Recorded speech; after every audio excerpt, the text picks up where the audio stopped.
18 Eyewitness News at 6 starts now. Right now, here are the stories that we're following for you. A federal judge is ordering Attorney General Eric Holder to turn over documents concerning Operation Fast and Furious. Also, Israeli Prime Minister Benjamin Netanyahu warned the world of Iran's nuclear program in his address to the UN General Assembly on Tuesday. And I'll have my latest forecast for Thursday. But first, there were no signs of compromise from Washington Wednesday as the nation entered the second day of a government shutdown. Thank you for joining us. I'm Dustin Kopp. Our top story at this hour: Republicans proposed a plan Tuesday that would reopen portions of the government, but Democrats quickly rejected the measure, once again refusing to negotiate. Efren Graham has more. The newest Republican plan would reopen portions of the government, like national parks, veteran services, and the District of Columbia. But a two-thirds vote was needed to send the bill to the Senate, and House Democrats refused to get on board. They took hostages by shutting down the government, and now they're releasing one hostage at a time. Republicans say Democrats and the White House refuse to even hear their efforts to negotiate. As you know, the House has proceeded in 5 different fashions to try and resolve this situation and not to end up here. But at each and every turn, the Senate Democrats refuse to even discuss these proposals and instead tabled every one of them. Republicans are seeking delays on parts of the president's health care reform. They also want to get rid of Congress's exemption to Obamacare. Earlier Tuesday, the Senate rejected a House request to begin a conference committee with members from both chambers to try and resolve the parties' differences. Meanwhile, 800,000 federal workers are at home without pay. President Obama warns a prolonged shutdown could have a bad effect on the economy. It would throw a wrench into the gears of our economy at a time when those gears have gained some traction. But Phil Kerpen, president of American Commitment, says investors don't appear to be concerned. This is certainly not new territory. This is something we've been through many, many times before. And, the stock market basically shrugged it off today, which I think tells you a lot about how investors are viewing this. Meanwhile, some Republicans are starting to break ranks and calling for legislation to fund the government with no conditions. I think this shutdown's a bad idea, and I want a clean sheet. That was Efren Graham reporting. Meanwhile, another approaching deadline is raising the stakes for lawmakers to end the current standoff. On October 17th, the country will run out of money to pay its bills and default unless Congress raises the debt ceiling. Former House Speaker Newt Gingrich presided over the last government shutdown back in 1996. He says that shutdowns are not that uncommon and are not unconstitutional. We've had 17 shutdowns over recent history, just as part of the legislative presidential negotiating process. Speaker Tip O'Neill actually had 12 shutdowns during his speakership. I had 2 during my speakership. So it's not like this has never been done. But this particular president, President Obama, is the most aloof, I think the most cynical, and the most distant of any president in my lifetime. He speaks with Putin, the head of Russia, but he doesn't speak to the American Speaker of the House. He talks to the Iranian president, but he doesn't talk with the American Speaker of the House. He meets with the Israeli Prime Minister, but he doesn't meet with the American Speaker of the House. I think it's a very strange pattern of trying to somehow pretend that he is above the Constitution, that he is a president who doesn't need the Congress. Tuesday marked the first day uninsured Americans were able to sign up for health care coverage through the government's online insurance marketplace. Many of the 7 million consumers who visited healthcare.gov website says they experienced technical difficulties. Computer glitches, error messages, and long delays prevented many from enrolling in the healthcare exchanges. In Dallas, only 30 were able to sign up through the site, but officials predicted there would be problems registering in the program initially. I'm sure that everything won't work totally smoothly. I would love to promise that it would, but we have built-in redundancies to the IT system. We have backups in place. We have backups to the backups in place. People who don't buy health care coverage by March 31st of next year will face fines. 58% of consumers have shared details over social media that put them at risk for fraud and identity theft. Consumers admitted to sharing these types of personal information on social media. Shockingly, 7% of consumers admitted to having shared their social security number over social media. 20% of respondents provided their home address on social media. 15% of consumers placed themselves at risk for burglary by providing their upcoming travel dates. Consumers also posted additional pieces of information that, taken in conjunction, could be used to target an online account. Close to 50% of respondents shared their birth date, and 29% of respondents shared their phone number as well. 14% shared their mother's maiden name, and these statistics can be found at our website. Temperatures across the area in the mid to upper 70s right now here in southeast Missouri, and it's just going to be a mild one this evening. Let's take a look at that forecast throughout the evening hours. Chances of showers and thunderstorms, 74 degrees at 7 p.m., 72 by 9, by midnight down to about 69. How low will the temperature go tonight, and how high will those temperatures go in the 7-day forecast? There's some changes on the way. Fall-like weather's on the way too. I'll let you know about that coming up later in your Storm Tracker weather forecast. A federal judge is ordering Attorney General Eric Holder to turn over documents concerning Operation Fast and Furious. The Justice Department refused to comply House subpoenas seeking information about the response to an undercover operation targeting gun trafficking along and across the Mexican border. President Obama backed up the Justice Department by asserting executive privilege over the documents being withheld. The move came only days before the House to hold Holder in contempt for not turning over the records. President Barack Obama's diplomatic outreach to Iran could get harder. Congress is moving forward with tougher economic sanctions to deter Iran from developing nuclear weapons. The move comes despite the first contact between the two countries in more than 30 years. At the end of July, a few days before the inauguration of Iranian President Hassan Rouhani, the House voted 400-20 to adopt the Nuclear Iran Prevention Act, legislation that increases existing sanctions. Existing sanctions have already cut Iran's petroleum exports in half, but an overwhelming majority in the House wants to impose additional sanctions to increase pressure on Iran to halt its nuclear weapons program. Still, no bill is expected to be finalized before November, and that gives the White House only a few weeks to see whether Iran really changes course under Rouhani. Progress continues toward writing Missouri's criminal code. The efforts did not make it as far as supporters would have liked to have seen this year. Senator Bob Dixon of Springfield, who chairs the Senate Judiciary and Civil and Criminal Jurisprudence Committee, says it's imperative to update these laws. A clear, concise, and understandable criminal code contributes to a strong, effective criminal justice system. Senate Minority Floor Leader Jolie Justice of Kansas City says essentially the plan is to take up where they left off during the regular legislative session. The recommendations that were made on the House side, and then also some recommendations that came through our committee process in the Senate, we will add those changes and we'll start at that point. The second regular session of the 97th General Assembly will start work on January 8th. 42-year-old Brian Patterson of Real Bon Terre was charged Monday with first-degree assault and armed criminal action. Police say that on Sunday, a man went to Patterson's home on Berry Road after Patterson asked him to come over. When Patterson answered the door, Patterson asked the man, quote, "Why did you sleep with my wife?" When the man replied that he did not sleep with Patterson's wife, Patterson got a rifle and pointed it at him and told him to leave. After the man got into his truck to leave, Patterson shot out the man's driver's side window and then fired again. When officers went to Patterson's residence, he would not answer the door. After a while, he was located inside the residence and then placed under arrest. Patterson has a prior conviction for misdemeanor assault. Bond is set at $80,000.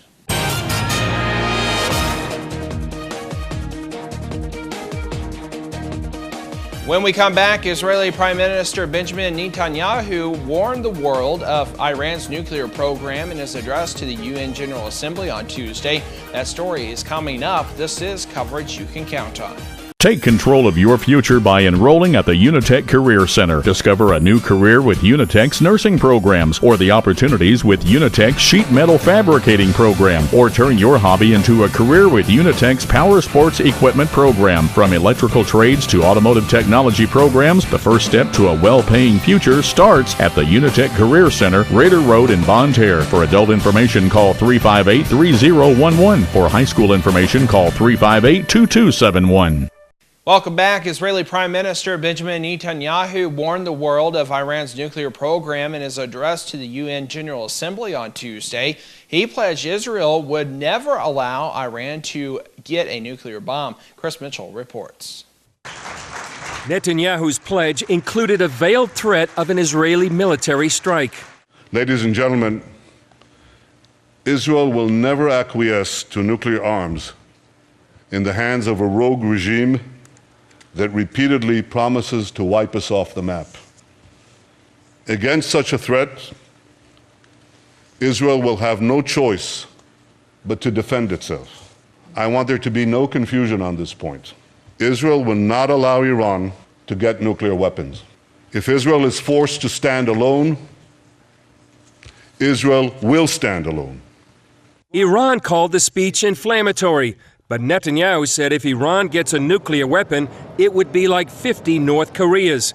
He also warned about Iran's charm offensive and smile campaign, launched by its new president, Hassan Rouhani. Now I know, Rouhani doesn't sound like Ahmadinejad, but when it comes to Iran's nuclear weapons program, the only difference between them is this.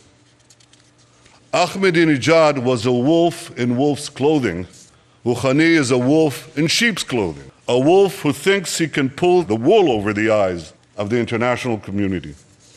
Netanyahu declared a nuclear Iran represented not only an existential threat to Israel, but also a clear and present danger to the United States and Western powers. He argued sanctions must be kept in place. He also invoked the biblical prophet Amos. In our time, the biblical prophecies are being realized. As the prophet Amos said, they shall rebuild ruined cities and inhabit them. They shall plant vineyards and drink their wine. They shall till gardens and eat their fruit. And I will plant them upon their soil, never to be uprooted again.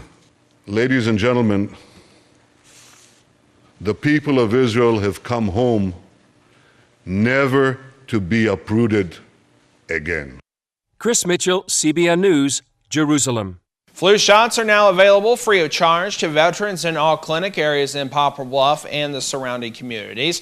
A walk-in flu shot clinic is now open at Poplar Bluff and will be open through Friday from 8 a.m. until 4 p.m. until November 1st with no appointments necessary. Veterans with scheduled appointments in primary care or specialty clinics will be offered their flu shot during their clinic appointment. To see a list of flu shot clinics, visit our website, KDKZ18.com. The Missouri Highway Patrol on Monday urged motorists to be vigilant, especially during evening and early dawn hours. Fall is mating season for deer, and their numbers continue to grow in Missouri, even in suburban and urban areas. Hunting and crop harvesting also tend to prompt deer to venture out into roadways. The patrol says that Missouri had 3,980 deer-related traffic accidents last year, with most occurring from October through December. 5 people died and 411 were hurt in those accidents. Motorists who see one deer should slow down and proceed cautiously because the animals often travel in groups. This time last year, the St. Louis Cardinals had no chance to excel, and things worked out pretty well. Still, they did not want to go through that tension again. Instead of hustling off somewhere for an elimination game, the NL Central champion Cardinals earned a day off Monday. There's time to savor a 6-game winning streak that gave them a league-leading 97 wins and home field advantage for the first 2 rounds of the postseason. Ace Adam Wainwright starts the division series opener Thursday, and the 19-game winner is on track to make 2 starts if needed. When we come back, I have related storm tracker weather forecast details coming up. On the road, off the road, or on the water, your ultimate outdoor toy store, Midwest Sports Center in Farmington, has what you're looking for. Street bikes, dirt bike, ATVs, side-by-sides, jet skis. Midwest Sports Center has the largest selection and the absolute lowest prices. Get to Midwest Sports Center on Walker Drive, Farmington today to see for yourself. Midwest Sports Center, your ultimate outdoor toy store. Ain't looking for nothing but a good time, and it don't get better than this. Here is your Storm Tracker forecast. And welcome back. A mostly cloudy sky out there right now. We've been seeing showers and thunderstorms this late afternoon hours, and we're going to continue to see those throughout the evening hours. Right now, 76 degrees, and that's what it feels like out there with current dew point 66, 72% humidity, and a south wind at 6 miles per hour. Throughout southeast Missouri, those temperatures not bad at all, just maybe a little on the muggy, sticky side if you head out and about, but they're not too bad out there in the mid to upper 70s. Across the state of Missouri, not too bad as well. We're seeing those temperatures across the area in the upper 70s to near 80 degrees like in Kansas City. All right, here's what our weather headlines look like. Our focus for this rest of the week is that thunderstorms will be continuing, but however, we will see some sunshine on your Friday, and it looks like the weekend will be on the cooler side, and I'll show you that in the 7-day forecast. Here's what our forecast looks like. We have that chance of scattered thunderstorms throughout the southeast Missouri quadrant of the state. We're going to continue to see those through your Thursday, off and on. Like I said, they are scattered in nature. Forecast throughout the evening hours.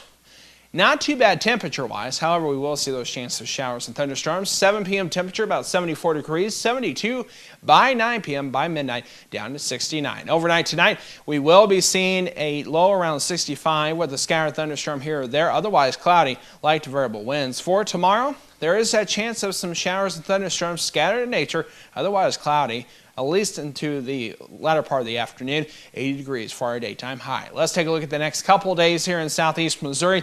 Friday, plenty of sunshine. Football Friday looking okay right now. 85 degrees for your daytime high. A little bit cooler on your Saturday, much cooler I should say. 70 for your daytime high with more scattered thunderstorms. As we look at the rest of the extended forecast on your Sunday, plenty of sunshine. Low 60s for highs. Then we're starting to warm back up in the low 70s Monday and Tuesday. Wednesday in the mid 70s. Don't forget you can get the latest weather information on our website. That's KDKZ18.com. Up next, adoption can bring new challenges, but when a child has special needs, the hurdles are even greater. You'll meet one family who is raising a miracle in today's Focus on the Family with Dr. Bill Meyer. I'm Stacy Johnson. Here we go again, the debt ceiling debate. How it affects you and why you should care. It's just ahead on Money Talks News. Get your latest Storm Tracker weather forecast daily on the radio. Froggy 96, 95.9 FM, and Kickin' Country 105, 104.9 FM. When you're recovering from a traumatic injury, the last thing you need is an unexpected bill. Because most health insurers pay only a part of air transport, Archair Medical has a solution, the Omni Advantage program. For a membership fee of $49 per year, Omni Advantage guarantees you and other covered family members will not have to pay anything that your health insurer doesn't provide. In an extraordinary emergency, the last thing you need to worry about is cost. Contact Archair Medical or visit them on the web to discover all the advantages of Omni Advantage. Welcome back. What does it take to adopt a child who has a lot of special needs? Dr. Bill Meyer finishes a two-part series today on hard adoption cases and what these special kids can bring to your family. What do you want to be when you grow up? A mailman. In our last segment, we met an incredible young boy named Zachary, who not only survived his birth mother's cocaine addiction, but also a partial birth abortion. These traumas left him with part of his brain missing. Jess, do you want water? His adoptive parents, Jill and Terry, are pretty incredible too. They've actually adopted a house full of special needs kids. In Zachary's case, their insistence on the best medical care and therapy has contributed to what some might call a miracle. That was easy. He's pretty normal. He can ride his two-wheel bike. That was an amazing day for him. And he shouldn't be able to do that because of the part of his brain that's missing. The reading, the writing, the math skills, and he stays up with those. He's pretty much at grade level on those. Zachary's an early riser, and he calls his favorite radio station every morning. I ask him for songs and I tell him what I'm having for breakfast. He continues to thrive, not only because of fine medical care, but also because of unconditional love. I mean, the love is there, love covers everything. And when you provide those needs for a child, it's like watering a dry flower. They just blossom. Families considering this type of adoption have plenty of issues to work through before bringing a special needs child into their home. Difficult adoption cases aren't for every family, but the rewards can be great. Whether they're born or whether they're adopted or whether they're a hard adoption, every child brings problems into the home. But that's what love is, and that's what family is. It's someone that can come alongside and be with them during the hard times and the difficult moments. He teaches us so much about life and what's right and what's wrong. I'm Dr. Bill Meyer for Focus on the Family.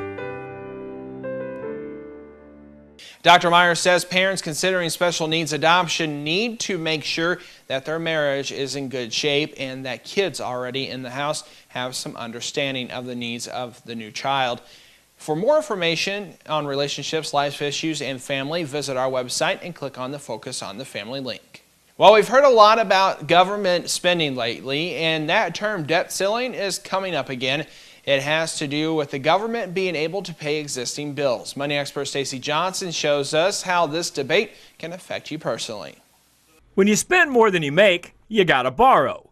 Uncle Sam's been doing it for decades, which means we've periodically got to raise the amount of debt we're allowed to legally carry. It's called the debt ceiling. Now, Congress has raised the debt ceiling dozens of times. In fact, they've raised it 10 times just in the last 10 years.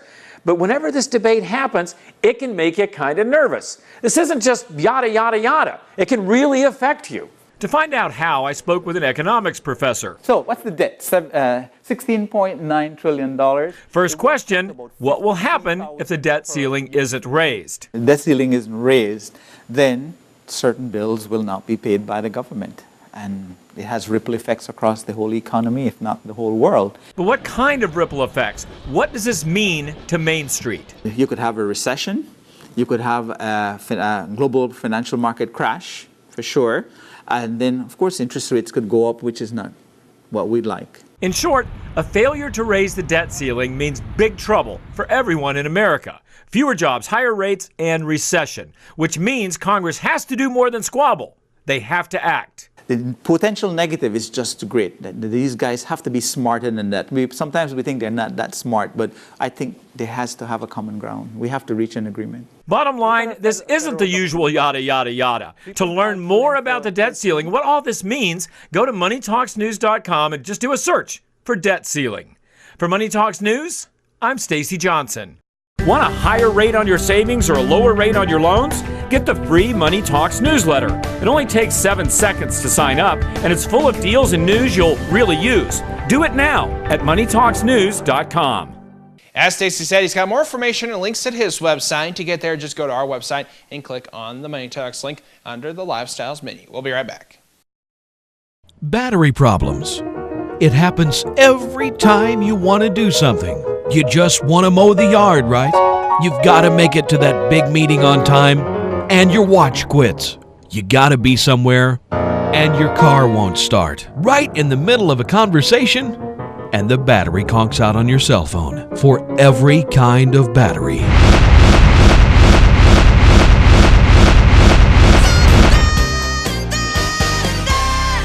And welcome back. This fall, thousands of Americans, many of them playing sports, will tear their ACL. That usually means either months of rehabilitation or surgery. Jack Jermel explains that a new study says surgery is, in the end, a better choice.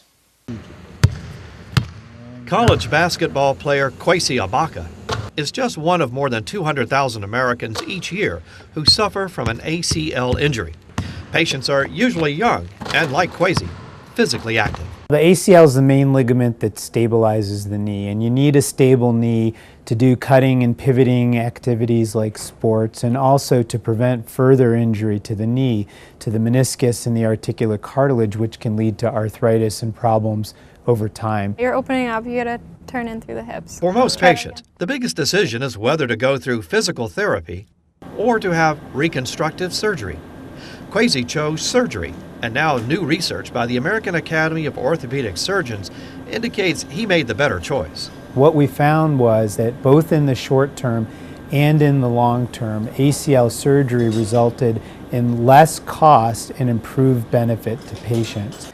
In the long term, we found over the lifespan of the patient that ACL surgery resulted in over $50,000 cost savings compared to rehabilitation and improved benefit in terms of the patient's health-related quality of life. Before surgery, Kwesi had doubts about his ability to get back to 100%. After going through the surgery, I'm very confident to say that this injury is not going to affect me whatsoever. As I go into the future, whether that be professionally or in the workforce, is not going to affect me. Every day, orthopedic surgeons experience the joy of seeing patients who have been relieved of agonizing chronic pain. We get lots of hugs. But what this study allows us to do is place a value on the downstream economic benefits, reducing the indirect costs of care through these successful treatments. The full study has been released in the latest issue of the Journal of Bone and Joint Surgery. For Kwesi, his future is looking good, and he expects to be back on the court this season. This is Jack Trammell. People with ACL tears are more prone to developing arthritis as they age. Surgery can lessen the chances, so patients are advised to look at the full picture before deciding on the best treatment option. That is today's Your Health. We'll be right back.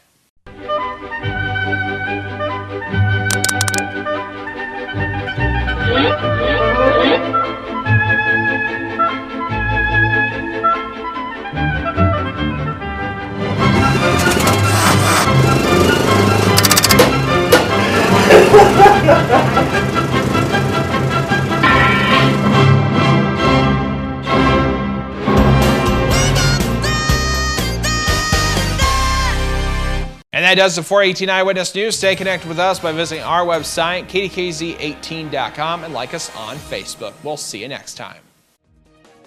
When you see news happening in your area, let us know about it. You can call our news department at 573-701-9590 or email us at news@DawkinsBroadcastGroup.com.